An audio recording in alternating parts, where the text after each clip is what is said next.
Hello guys, welcome to my channel. Today I want to show you guys how to make some nice colorful watercolor trees. As you can see, I already have my paper in place and let's do some trees. We're going to do geometric shapes and we're just going to keep it fun, we're going to keep it colorful, and let's get to it. Okay, so we're going to start with a square. Like I said, we're going to try to keep this geometric. So let's just do a nice little watercolor square. I am using my Mission Gold paints. I find myself reaching for them more and more every time I want to paint. I just think I'm just falling in love with them. I'm going to keep things on the cool side, so it's going to be just about entirely blue. Right, next let's do a rectangle.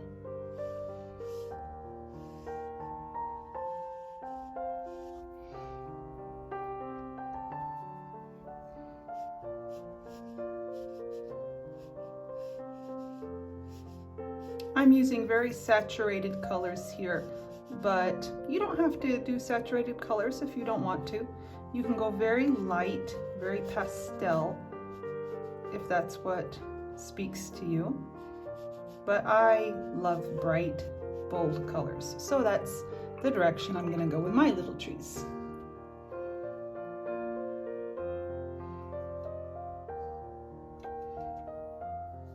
All right, let's do a triangle. I think that would be fun.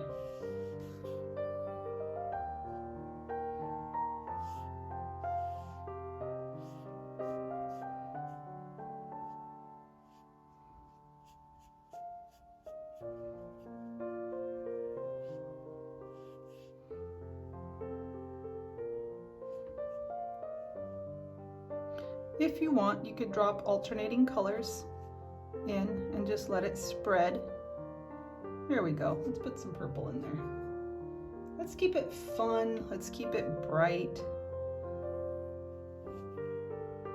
Remember, if you are going to be putting wet paint into wet paint, you want to make sure that what the color you're dropping in is more pigmented than what you already have down. Otherwise, you're going to get blooms and blossoms.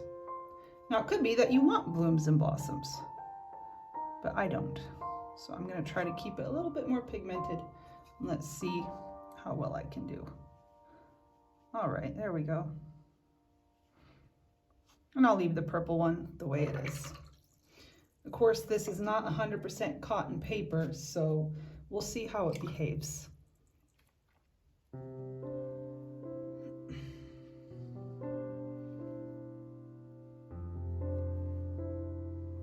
Let's do another rectangle. Only this time it'll be facing the other direction. There we go.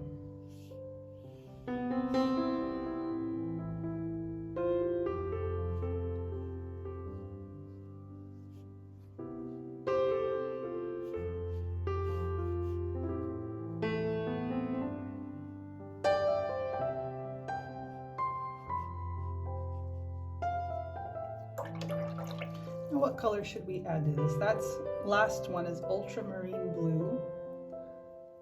Let's add some of this.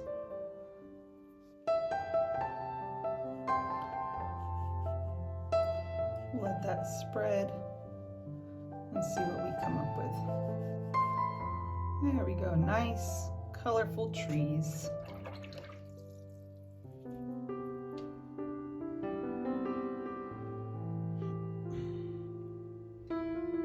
Let's give them some branches and a trunk, not just branches. I'm going to just touch that wet paint so that it can bleed, because I think that's a very pretty effect. And remember, we're having fun here. We're not trying to be realistic.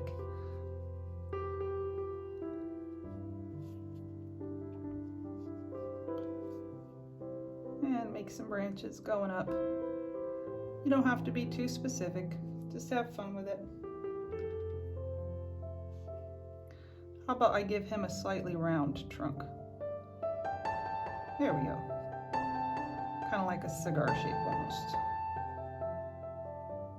Or whatever else is round and fat. Give them a few little fat branches here.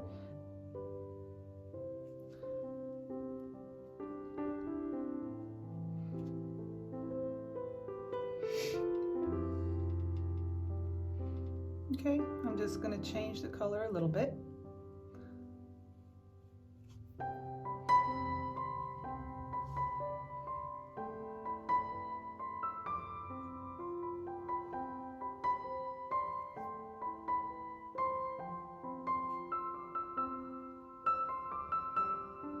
Now, as you can see, I'm trying to be much more careful with this one in touching that paint because it's starting to dry. And if this wet paint touches the blue one, then it could create a blossom. And I'm doing my best to avoid that. I don't know how well I'm doing, but I'm trying at least. Good, we are all nice and dry now. And I want to show you something about the edges in these trees. Now, when I dropped some color into this ultramarine blue, you can see how it blended in. Let me show you there we go. You can see how it blended in very nicely because the ultramarine was still wet. I had just put it down. If you look over here, there is some blending happening, but it's not as much. This had already started to dry. And I think this one, the paint was already, it was pretty much dry, and you can see how the edge itself is much harder. In watercolor paint, when you're painting with watercolor, it depends on the wetness of your paint, how well it's going to blend when you drop those colors in. So remember, you want your concentration that you're dropping in, you want it to be a little bit stronger with more pigment, and depending on the wetness of that first layer, you will get a soft edge or a harder edge. This is the one that we left without anything on it. All right, so the next step that I'm gonna do, I have some shimmering lights here by Primo Watercolors. It's basically just metallic paint. Any metallic paints can do. There's a lot of brands out there. And I'm going to add some nice metallic accents to my trees just to finish them off. So I'm just gonna go with a nice gold color. Can you see that in the camera there? It's a nice, juicy gold color. I think this is my favorite color out of the whole batch. I'm then picking up a lot of pigment. I'm really rubbing my paintbrush on it so that I can get a lot of pigment. And I'm going to stick with my geometric theme. So how about this one? How about he get little triangles? Well, little triangle-y shapes.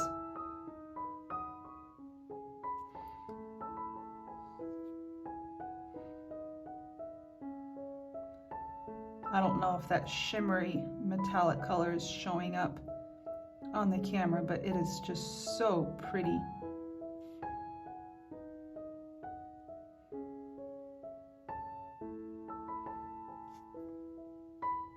I might go in with a second coat to make it nice and opaque.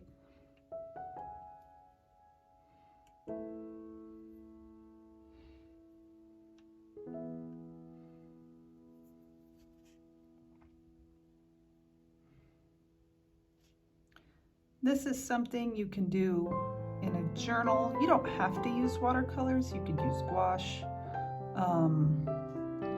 You could probably use acrylics. I don't have a lot of experience with acrylics. I don't think you would get the blending and the unique patterns that you would get with watercolor. Like, look at all that beautiful granulation. You're not going to get that with any other medium. But you could do it. You could do something similar with markers, or you can just go mixed media on it and use a little bit of everything. Use some acrylics, use some markers, you know, throw some ink in there. Have fun. Yeah, these are definitely going to need a second coat, but I'll let them dry first. So let's see, let's repeat my little rectangles on the triangle. I'm trying to spread them around a little bit just to keep everything interesting. We'll just do half a rectangle over here. How about that? There we go. All right, let's give this little guy some more triangles.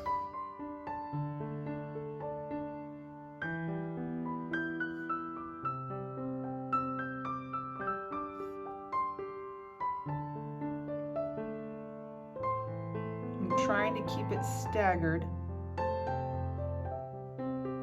to keep things interesting looking. I'll do half a triangle here. Why not, huh? And give it the impression that it's going off the edges a bit.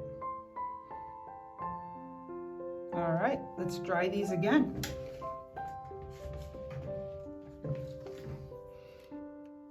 I'm gonna go in with a second coat now because I want it to be really, really shiny. I just want these to jump off the page. You know, I have this nice, bright, beautiful blue accented with the yellow and the metallic and the red and the trunks. Now, if you want, you don't have to do blue. You can do red, you can do pink, you can go with yellow. You can make yellow trees and just drop some orange in there and some red to imitate fall. Have some little fall foliage going on in your little geometric trees. That would be a lot of fun. I might do that myself, actually. I like the sound of that.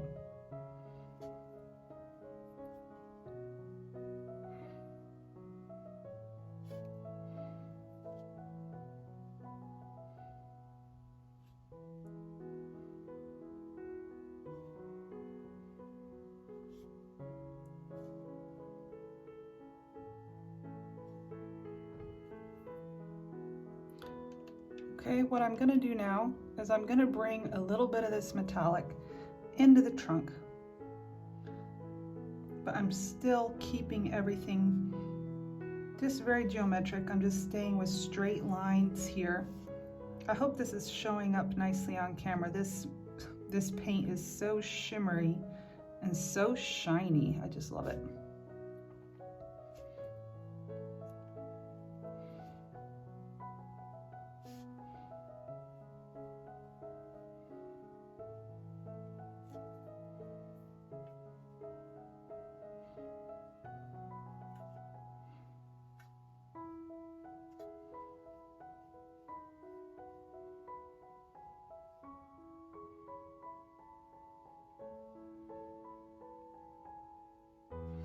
There. I was wondering if maybe I should go in and add some little grass there. I wonder if I should do like some blue colored grass. Remember, we're not trying to do anything realistic here. We're just having fun. So you can just add some grass here and there, because otherwise the trees will just be floating there in the space of the page, and having just a little bit of something there anchors them down so it doesn't look like they're just floating. And we'll pull a few little speckles upwards like that just to keep it interesting. There we go. I'm going to stop there. I need to stop playing with it. I can just keep on playing and playing with it and completely ruin it. So there you go. Some nice, fun little watercolor trees, nice and colorful. Give it a try. I think you'll have a lot of fun. It's really simple. It's really easy, and it's just fun. And you have something just very beautiful on your page when you're done. All right, that's it for now. Thank you for watching. Don't forget to like and subscribe, and I will see you in the next video.